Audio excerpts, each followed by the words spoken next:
اس نے ایک مرتبہ یہ سوچ لیا مجھے خیر خدا کے خانے خدا بنانا ہے، مجھے اللہ کے لیے گھر بنانا، اس لیے کہ انہوں نے یہ حدیث سن لی تھی، من بنا للہ مسجدا بنا اللہ بیتا فی الجنہ۔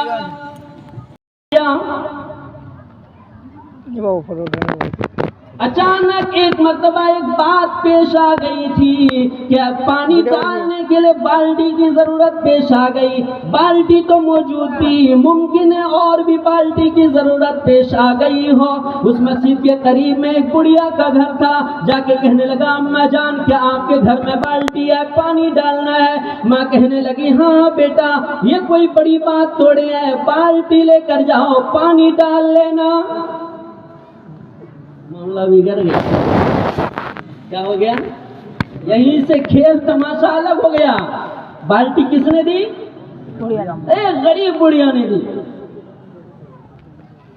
مسجد بن کر تیار ہو گئی، خوبصورت عالی شان مسجد، لاکھوں روپے اس مسجد کی تعمیر میں خرچ ہو گئے۔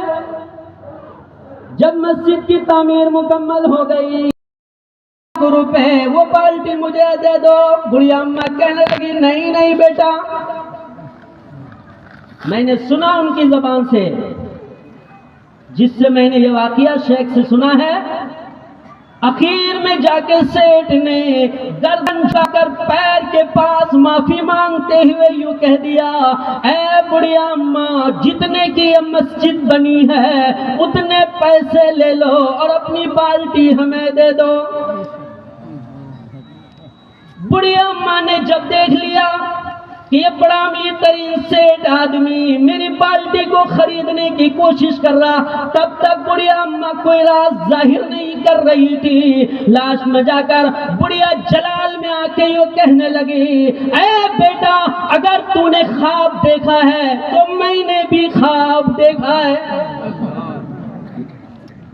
اگر خواب تم نے دیکھا ہے تو بیٹا بالٹی دے کر بنگلہ بنا ہے یہ میں نے بھی دیکھا ہے۔ میں 10,000 50,000 1 لاکھ اور جتنے کی یہ مسجد بنی ہے اتنے میں بالٹی بیچ کر اپنا بنگلہ بیچوں؟ نہیں ہو سکتا۔ آپ کس نتیجے پر پہنچے؟ ایک واقعے کو یہاں پر اسٹاپ کیجیے۔ دوسرا واقعہ کتابوں میں ہے جو بہت سارے علماء کرام نے بیان کیا ہے۔ ہارون رشید ایک بہت ہی خدا ترس اللہ والا بادشاہ گزرا ہے، سیم واقعہ انہی کے بارے میں لکھا گیا ہے، لیکن وہاں بڑھیا کا تذکرہ نہیں، وہاں ایک مزدور کا تذکرہ ہے۔ بادشاہ سلامت نے یوں اعلان کر دیا کہ دیکھو یہ مسجد میرے خرچ سے بنے گی اور ذاتی خرچ سے یہ مسجد بنے گی، اس میں کسی کا کوئی تعاون نہیں ہوگا۔ ایک بڑا غریب آدمی تھا مزدور، وہ تڑس گیا کہ دیکھو بھائی اب تو آخرت کی پراپرٹی پر بھی مالدار قبضہ کرنے لگے، اب ہمارا تعاون نہیں لیں گے۔ منت سماجت کے بعد بھی مزدور کا تعاون لینے سے ہارون رشید بادشاہ نے انکار کر دیا۔ رات کو چھپ کر اس مزدور نے اپنے مزدوری کے پیسے سے چند اینٹ خرید کر لا کر اینٹ کے ڈھیر میں رکھ دیا۔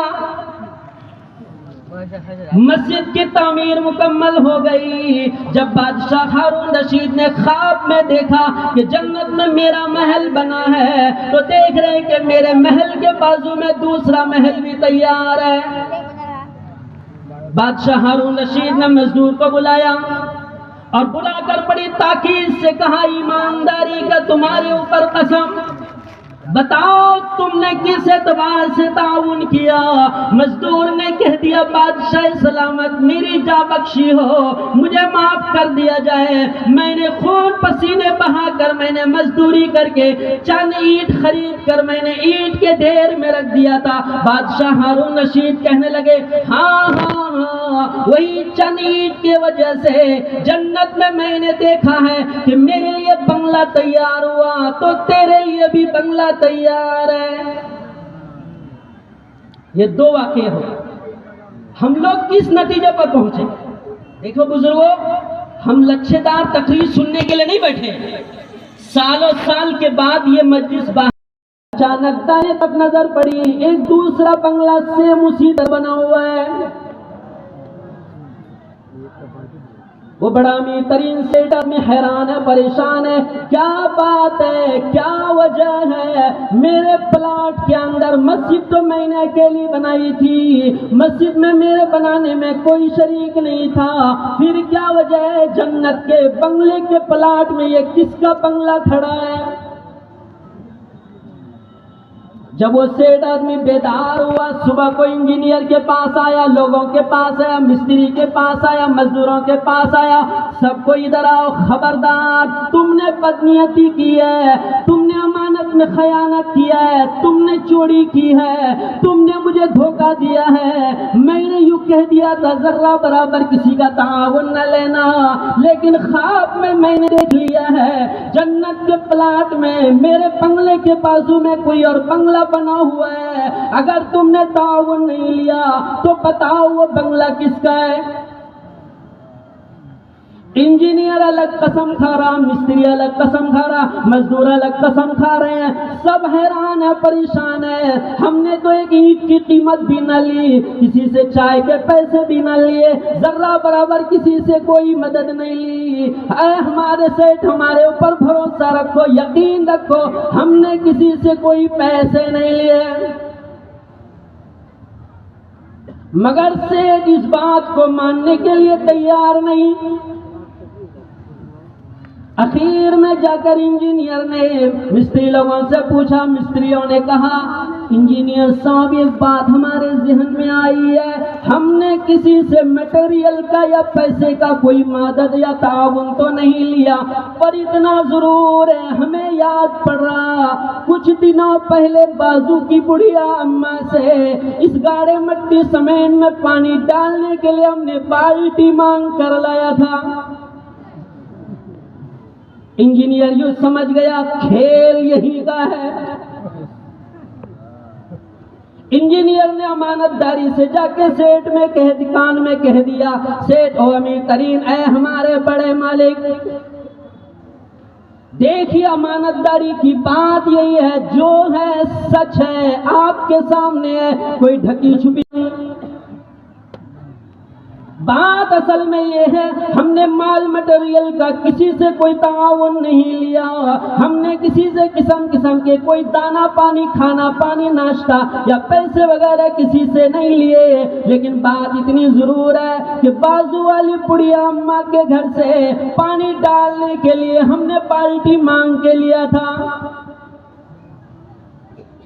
امیر ترین سیٹ یوں سمجھ گئے بس بالٹی کا تعاون ہی اس میرے بنگلے کے بازو میں اس کا بنگلہ بنا سکتا ہے۔